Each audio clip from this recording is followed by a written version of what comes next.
Hi, everyone. Hi, Mom. Say hi. Hi, everybody. Hi, everyone. What's going on? Welcome to today's session, today's episode. We have a very, very exciting series laid out for you guys in the next couple of sessions and episodes. And if you don't know me already, I'm Dr. Colin Zhu, and I am here welcoming my mother, Dr. Weina Yu. Say hi, Mom. Hi, I'm Dr. Weina Yu. Nice to talk to everybody here. We're super, super excited. This series is about health and wellness, and we're going to be talking about a whole lot of different types of health and wellness topics from different areas, and addressing our physical body, our mental body, our emotional body. And I, practice lifestyle medicine. I am board certified in family medicine. That's how I was trained. And I also specialize in culinary medicine. And Dr. Yu, why don't you explain, what is your background really briefly? So my background is traditional Chinese medicine. So I've been with that training and practice for more than 40 years from the beginning to now. So it's my foundation. But I also doing some other services, which is in conjunction to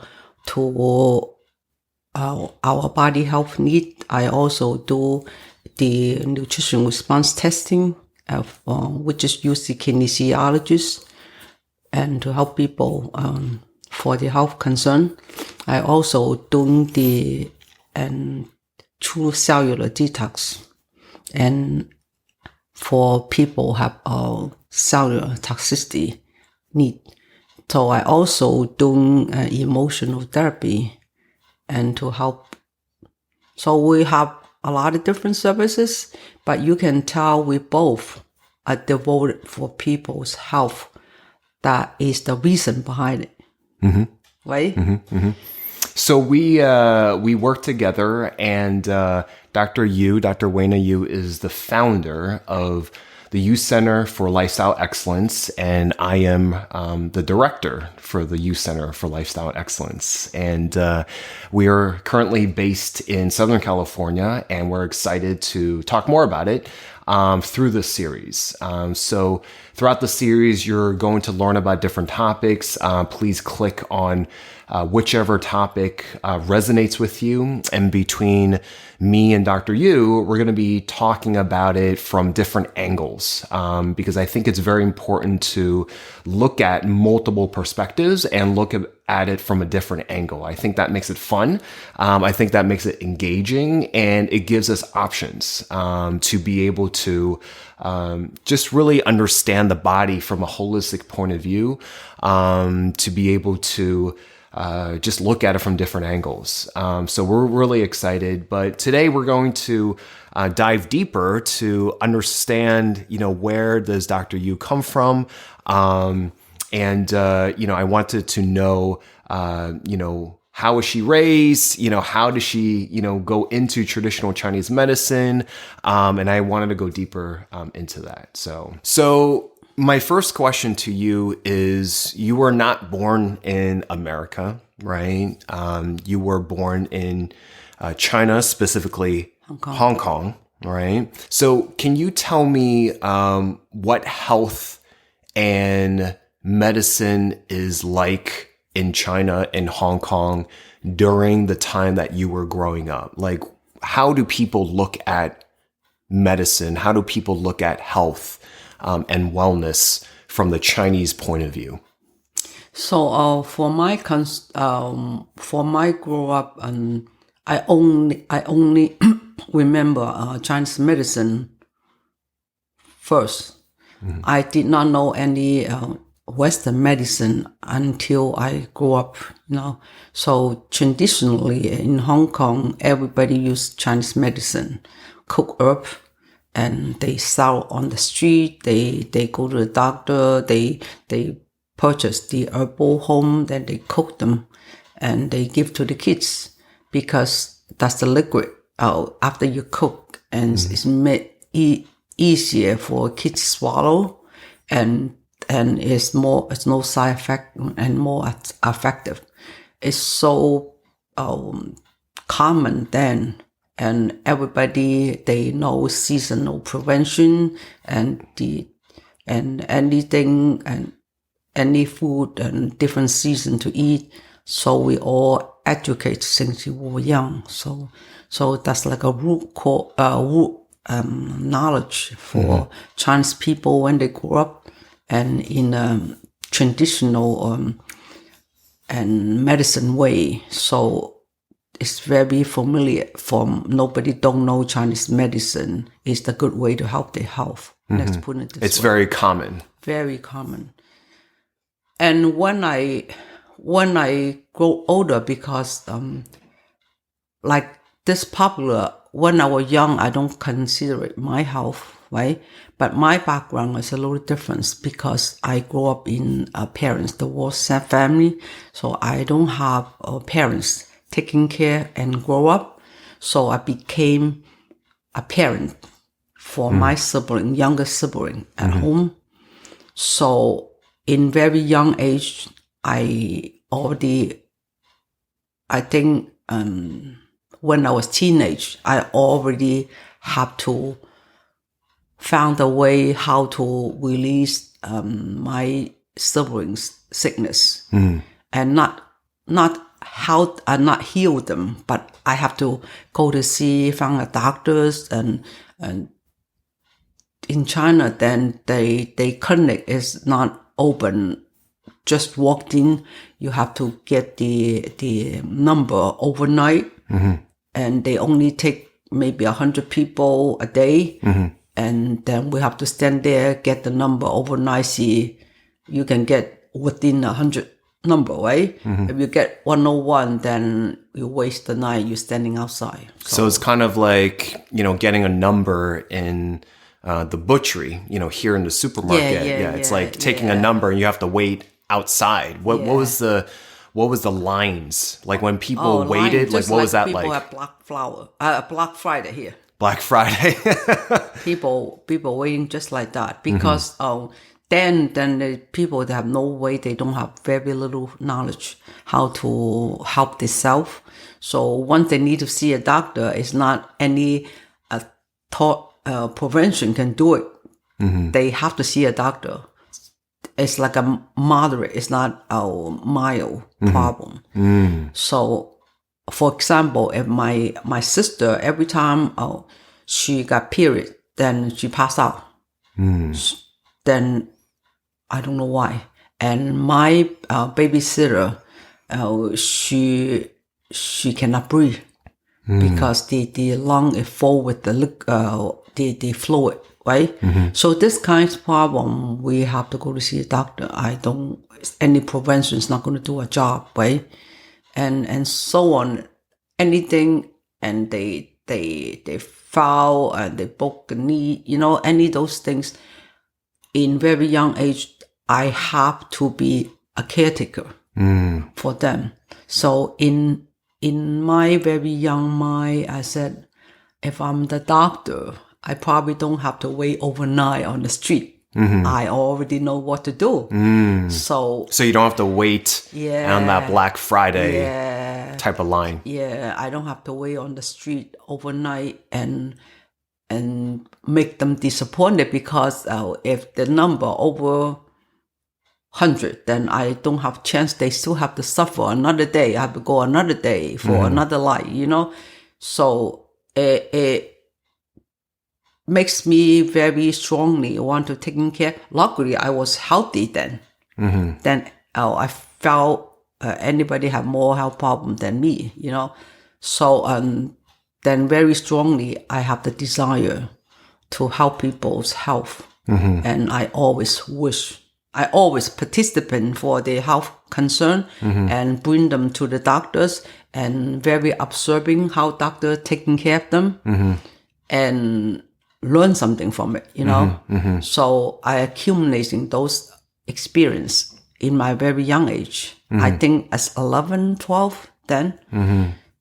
And make my desire so more want to become a doctor later. But long story short, I know become a Western doctor, you have to witness people die. So this is the least things I want to see. So that's how I chose Chinese medicine instead. You don't have to see people die. You just give them herbal to and advice to help their problem. So giving herbs would be, you were describing kind of like the apothecary shop, right? So they'll have jars and jars of different herbs in the wall. And then what they'll do, okay, you can correct me if I'm wrong, is that they'll put it on a scale, okay, and then just weigh it. And that's how they're able to portion it.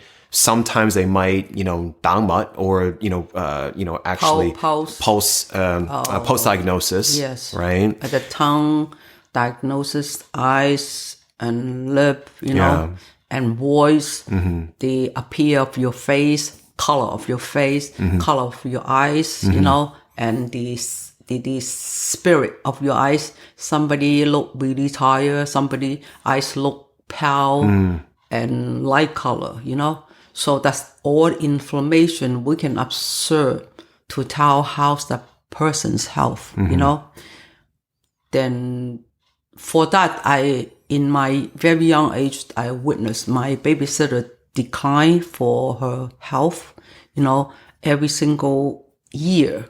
So I can tell the difference. Every time I wait a long line to emergency room, brought her to withdraw the fluid from the lung. Then she can be better for a few days. And we used to have to go to every week, every week. She's not even can walk. We don't do that, So it's not supposed the kids to go to do it. I was stay the whole time with them. For that, I don't know how to become a kid. That I also pretend myself is already assistant of the healer, because I observing Western and Chinese medicine, both sides, how they taking care of patient and taking care of my family. So I learn from it. So it make my desire become one of them. It's even more stronger day by day. So I guess my question is that, we didn't go as deep into your family background, but I know that, obviously being your son, I, intimately know your family background.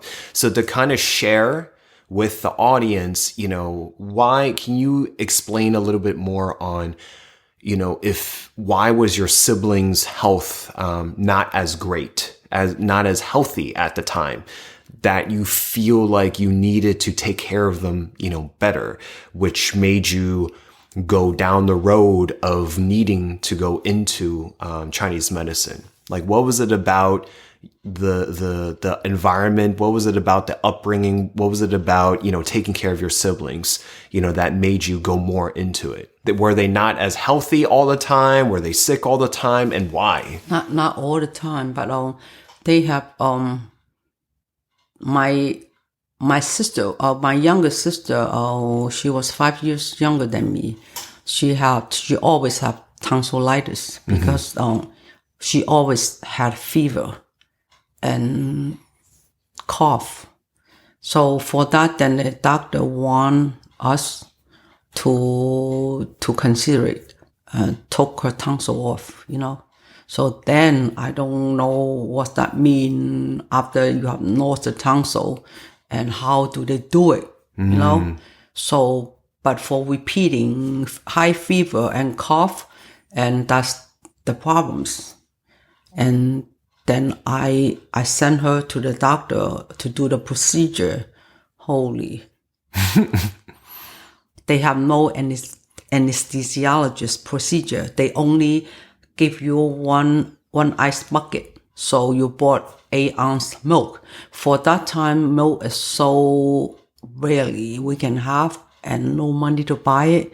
So we have the milk and you put it in the ice bucket and they just let the patient go in. They use the instrument to open their mouth, and they just scissor cut it right away. No, that's, you can imagine how painful, but they cannot cry because because there was a device that hold the mouth. Yeah. And after they finish, they let the patient get out, they drink that milk to temporarily stop the pain. But how long can stop the pain? Only 8 ounces. I don't know how milk can just stop the pain like that. Cold it's just milk, very cold. And they let them sit in a very simple recliner and cry.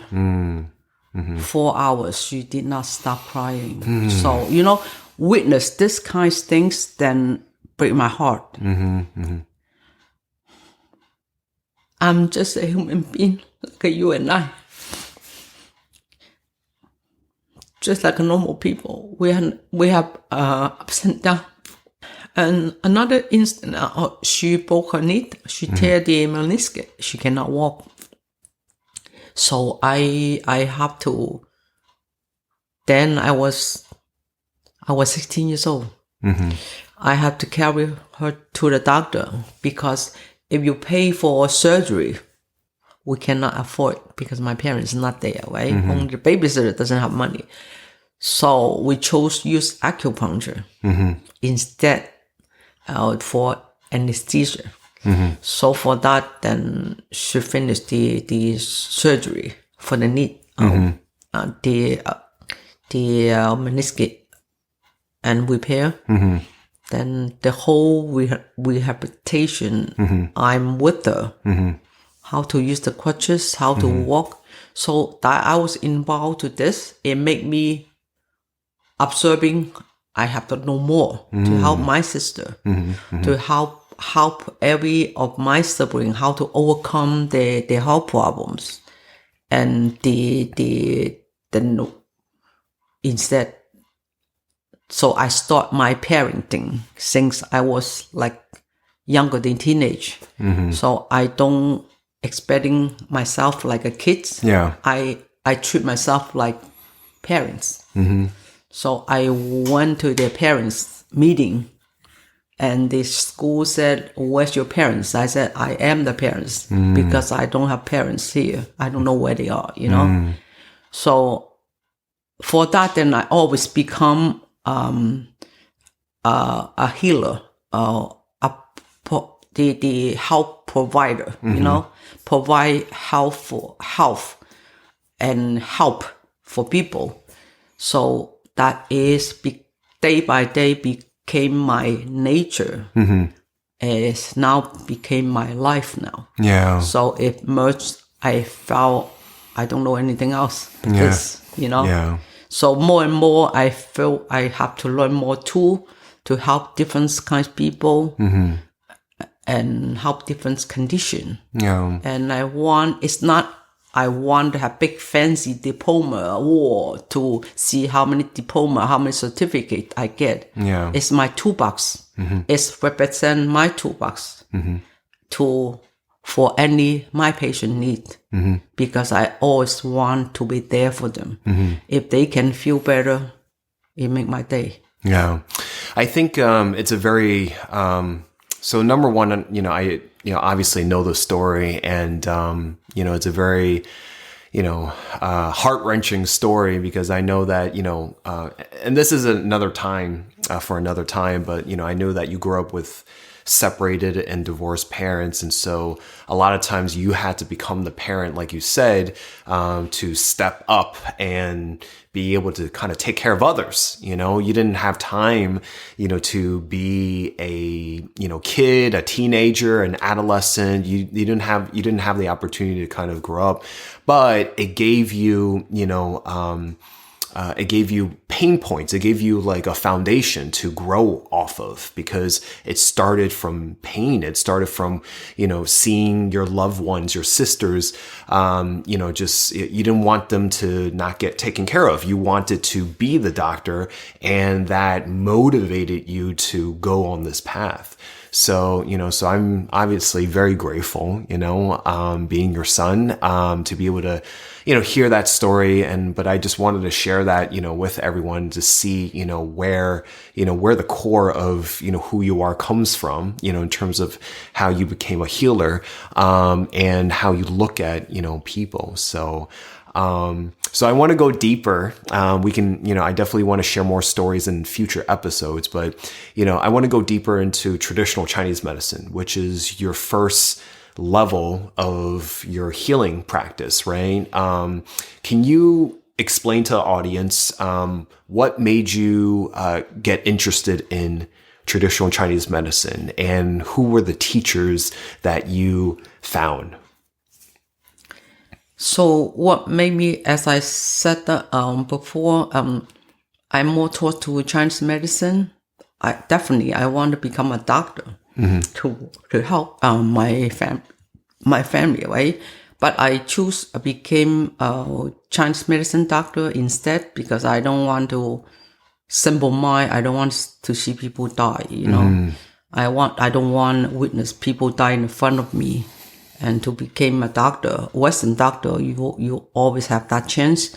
But Chinese medicine, you don't have that chance. You just know they die, but they don't die in front of you. And why is that? Because you're focused mostly on prevention?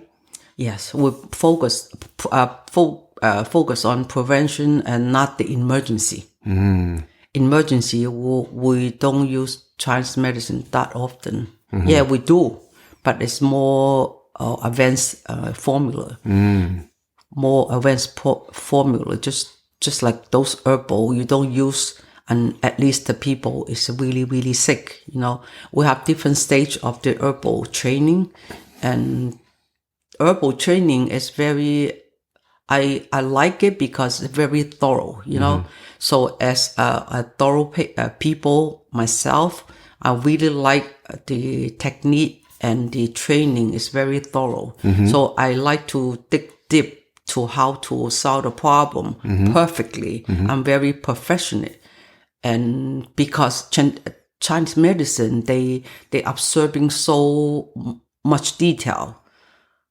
Your eyes, your nose, your mouth, your tongue, your facial expression, and the pulse, and you breathe, your sound, your cough sound, and how to describe your bowel movement, loose and form, or big or small, very, very detailed, which is Western medicine. Very, very specific. Yeah. So Western medicine never had that, They don't say, oh, your bowel movement good. Yeah, good. Loose. And that's it. Yeah, it's we don't go into that much, detail per se. It depends on what we're looking for. So yeah, but see, you don't look for problem. That information, Chinese medicine, the information give you a conclusion. What color is the bowel movement, and what form, big, small. They all have a different meaning. All different meaning, and easy to pass, or hesitant to pass, or you have to clean yourself many times to the end, or you don't have to clean at all. That's all tell you something about your health. Your nation the same. Then you empty your bladder all at once, or you have to go many times, or you have to every time you go small amount.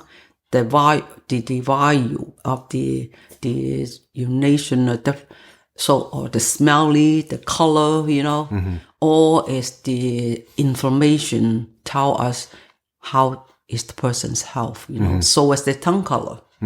So because they're so detailed, so that's what I like, because I'm very detailed people.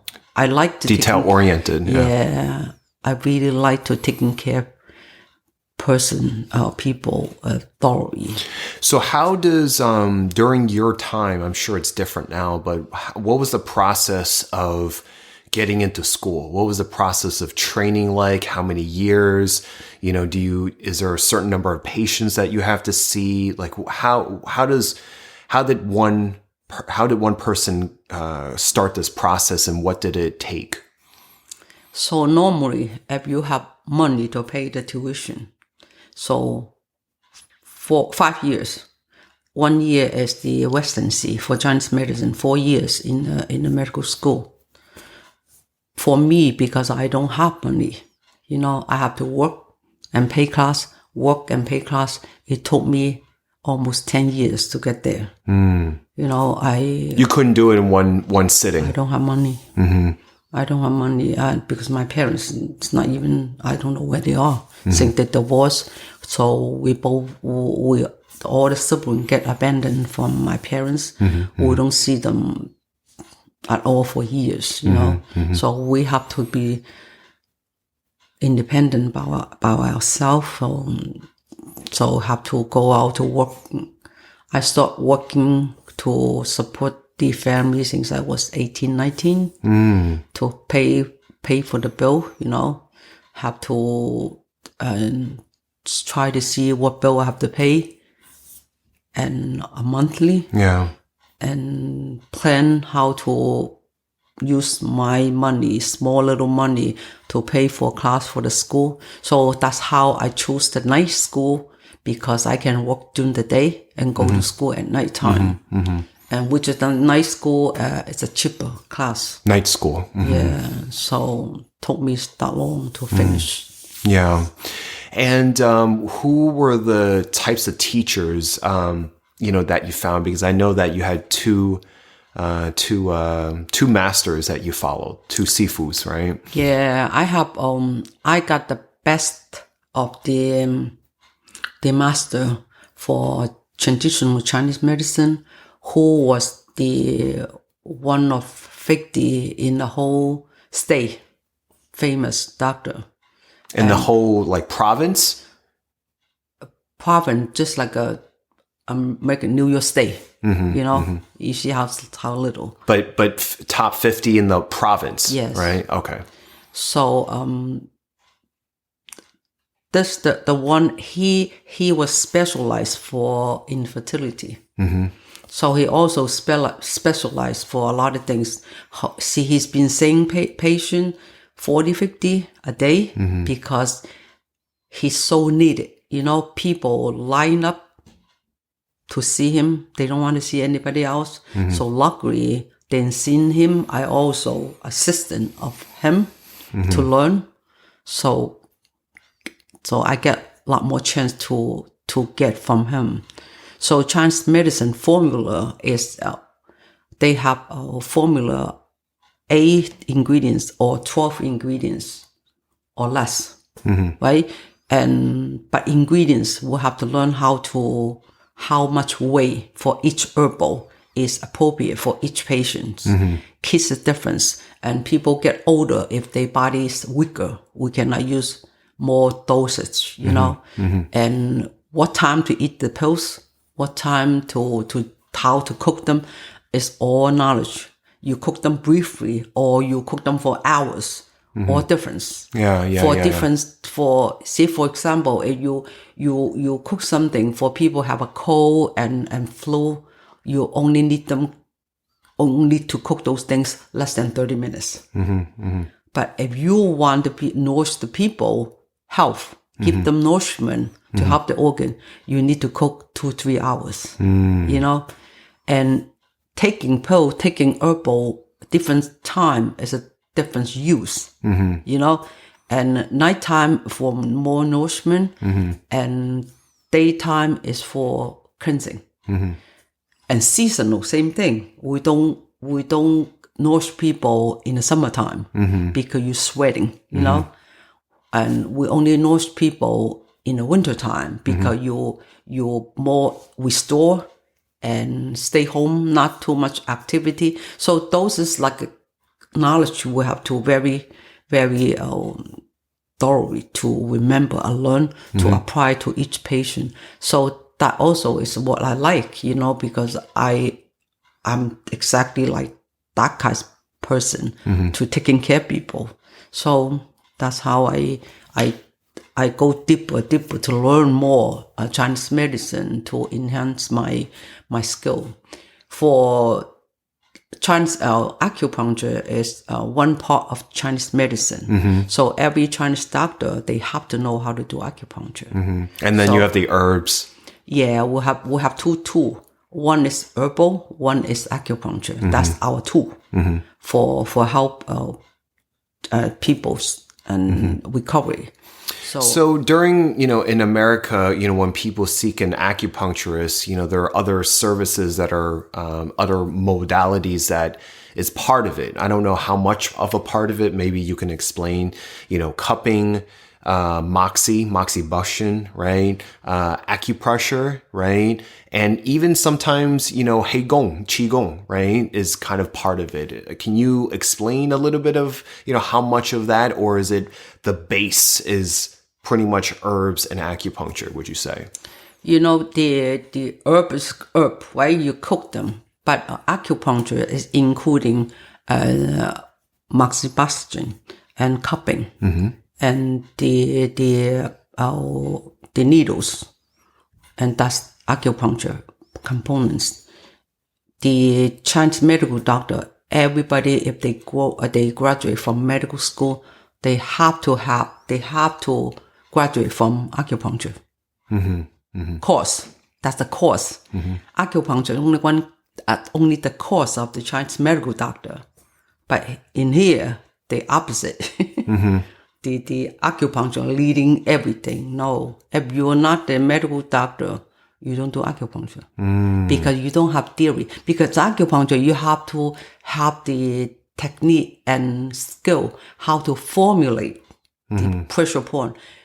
The pressure point, just like how many ingredients are put in the herbal formula, we don't remember from your mind. You formulate it for everybody individual need, right? So if you don't know how to do it, how do you formulate the pressure point to help people? But in here, the people learn. I don't know how they teach in the school. And for us, then we have to be a formulate point. So like an individualized, almost like a personalized plan, but instead of medicine, you do it with a combination of herbs and understanding, when you do pulse diagnosis, facial constitution, tongue diagnosis. That's Chinese medicine. That's Chinese medicine. But in terms of acupuncture, you also look at their body to figure out, which points, could be acupoints. You can do the same thing. The facial or diagnosis, tongue, you can do the same thing. Pulse, but instead, they use herbal, then you use points. Say, for example, and people have headache, migraine headache, right? So here, how do you help? Here, they put the needle on the head, right? For me, no, I'm not necessary to put the needle on the head. First, I have to observe what part of the head. I always ask them: is your front of the head, head hurts? Or side hurts, or the top and the back and the close to the neck, they all come from different organs, right? For example, the front is always involved to the stomach because the stomach meridian, the one in the front of the face. So I know they already just double check with the pulse, already tell you the stomach gets problem. That's why they have a headache always in the front and go into the eyes, right? And then we'll have to put the pressure point, the stomach meridian, not only in the head, also on the leg, in the front of the leg, to help them to release the symptoms. Then if the stomach is too much heat, you felt they have too much heat, then we have to drain the heat. Then use the related organ, which is promote, if the organ, the wood is control the stomach. The wood is control stomach, which the wood is the liver. You're talking about elements. Yes. You're talking about how a body, human composition, and how do you determine? So, what are the elements? You have wood. You have water. Fire. Metal. And gold. Not metal, is metal. Metal, yeah. Air. Earth. Earth? Yeah. And how do you determine which element they are? How to pose. And see if you look at the tongue, right? If the tongue with the tip is red, so that means the heart and the small intestine is accumulate a lot of inflammation and heat. So that has to be taken care of. So we also have to pick the pressure point to reduce the heat for the stomach problem. The lip tell the mainly tell the stomach, also tell the heart function and small intestine function and in large intestine function and lung function, you know. So it's so many combination of the diagnosis. How can you remember the points? You don't remember the points, you know. Just like people, different face, that you put different makeup, right? You not always use the same eyelash and same color. If they dark people, you use different color, and people pale use different color. So you always have to design and make choice to formulate it. So that's the skill of the become a Chinese medicine doctor. It's no shortcut. No shortcut. And you need many years.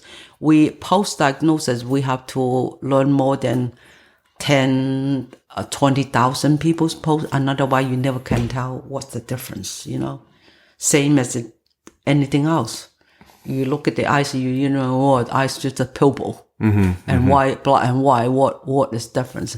No, the eyes tell you a lot of story of the people's health. You know? Yeah, so that's make me so fascinated for the whole process of years learning. Plus, after graduated, and I continue study and read those books and make me more interest and devoted my time for these things because I felt very interested. I felt fun. I get it was fun. It's been fun for you. Fun for me. and the second doctor, acupuncture doctor, he's the difficult case, complex case acupuncturist. He's only taking those people they have complex condition. He never take people only have a cold and headache, and no, has to be I've been seeing anyone and nobody can help me. That's why I'm here. So that's a dark kind, the acupuncturist. And he also is the Chinese medical doctor, right? So my both mentor, they were doctor when they were 16 years old. Wow. Because their parents also were doctors too? They were doctors. Oh, interesting. They told me they were riding a horse to people's house. To make house calls. Yeah. Wow, that's really cool. I didn't know that. Yeah, that's really cool. Well, so we'll kind of conclude right there. I think we're going to talk a lot more about different types of topics and health conditions, and even talk about patient cases. And I would like to share a little bit of how I would approach it, and Dr. Yu will kind of share about her approach as well. But our office, Yu Center for Lifestyle Medicine. Again, I'm Dr. Colin Zhu. I'm the director of it. Dr. Yu's the founder and, leading doctor. And, we're excited, for this, joint venture, joint practice. And we have a lot of stories to share. We have a lot of healing to do in the world, and we're really excited to be able to kind of share our healing journeys, with you guys. So until the next episode, we will see you on the next one. Any last words, Dr. Yu? I am looking forward to share my life and life story and healing and case study with people, because and my desire is really want to help those people. They've been go to every traditional and convention service. They cannot get the result. So that's the people I'm interested to help, and I'm looking forward to see those people. Guys, our website is theucenter.com. We'll put the link down by the description below so you can check us out, make an appointment with Dr. Yu, and we will see you on the next episode. Say bye, Mom. Bye-bye. Your upbringing. Upbringing.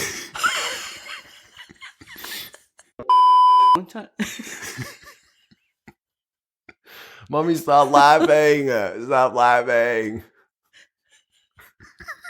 Stop laughing. 諗起個鼻哥咁樣坐嗰度。Stop laughing.